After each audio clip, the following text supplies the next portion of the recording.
ছোটবেলায় যেই মা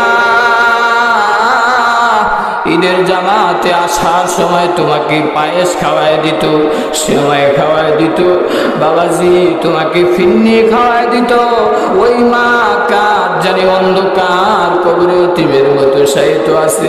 মায়ের চেহারাটা একটি আজকে ঈদের দিনে একটি সামনে নিয়ে আসবা।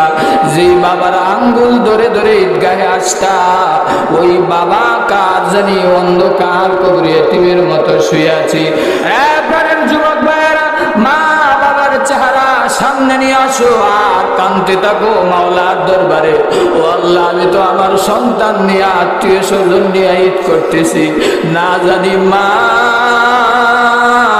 কবরে কোন অবস্থায় আছে, বাবা না জানি কোন অবস্থায় আছে। মায়ের চেহারাটা সামনে নিয়ে আসো। তুমি যদি দুই বুড়া চোখের পানি যদি পালাইতে পারো, তোমার চেহারাটা তোমার মায়ের সামনে আল্লাহ ফেরেশতাদের মাধ্যমে উঠায় দিবে।